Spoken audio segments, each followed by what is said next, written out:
તો બરાબર આપણને એમ કે ભાઈ હું કોણ છું, તો હું કહું હમણાં જ કહું લ્યો કે હું આત્મા છું, પણ આત્મા તો કોઈ બોલે નહીં, એને મોઢું નથી, હાથ પગ કાંઈ નાખું કાંઈ ખાતો નથી, કાંઈ એને કેમ કહેવાય? પણ આ દેહને બાદ કરી 52 અક્ષરનો આ દેહ છે, અને બાદ કરી અને પછી શું વધ્યું? જે તે વધ્યું તે તું છું, એમ તે હું છું. એમ જો એવી દ્રષ્ટિ થાય એનો વિચાર, તો એનું કામ થાય. તો આ આપણને દ્વેષ વિશે, દ્વેષ કોઈથી રાખવો નહીં. રાગ દ્વેષ કોનો કરવું? કોણ પુરુષ કોણ નાગ? સગળે દેખે બ્રહ્મે વસ્તુ સચરાચર. આપણે સચરાચર બધી વાતો કરી હતી, પણ દ્વેષ હોય તો નહીં. રવિ સાહેબ તો એમ કહે છે કે ભાઈ રાગ દ્વેષ કેનો કરો? કોણ પુરુષ કોણ નાગ? આ બધા પુરુષ જ છે. જો જ્ઞાન દ્રષ્ટિ જોઈએ તો બધામાં પુરુષ તો છે જ. તો પછી આ એમ કાંઈ ના હોય. જો સુખી થવું હોય તો દ્વેષ કોઈ પ્રત્યે રાખવો નહીં, અને તો જ આપણે સુખ મળે. આપણે બીજાને સુખ આપીએ તો આપણને સુખ મળે. આપણે કોઈની સેવા કરીએ તો આપણને સેવા મળે.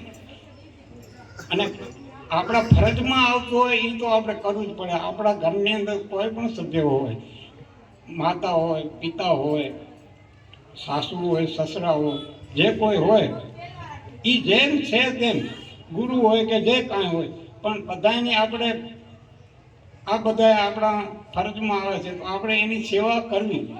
અને સેવા કરીએ, સેવા કર્યા સિવાય આપણો અહમ જાશે નહીં. અને જેને સેવા કરી છે ને એનું જ કામ થયા છે. અને સેવા કર્યા વગર આપણો અહમ હોય છે. એ સેવા કરવાથી અને સ્મરણ કરવાથી આપણો અહમ જાય. કોઈને નમસ્કાર કરવાથી આ બધું અહમને મટાડવો હોય તો આપણને એવી રીતે મળશે, એમને મળશે નહીં. મટાડવા માટે આવું છે. તો દ્વેષ કોઈથી રાખવો નહીં. અને ઘરમાં બધાને મળી દેવું. ઘરમાં જો દ્વેષ હોય, હવે એની આખી ઉંમર જો એને સંગમાં રહેવાનું હોય તો આપણો સમય નીકળે કેથી? જો ભાવ હોય તો આપણો સમય વીતે, અભાવ હોય તો વીતે નહીં. એમ એવી રીતે જીવન જીવવા માટેની આ એક કળા છે. આવું સંતો કહે છે. અને એવી રીતે આપણે પણ સત્સંગમાં, ભજનમાં, કીર્તનમાં જ્યાં પણ જઈએ ત્યાંથી સદગુણ લઈ આવવું. દુર્ગુણ હોય એ મૂકી દેવાનું. પણ ઘણા જ માણસો જાય તો ત્યાં સભામાંથી દુર્ગુણ લઈ આવે. ઉડ્યો તો અવગુણ હોય એ જોઈને પોતે આવી જાય.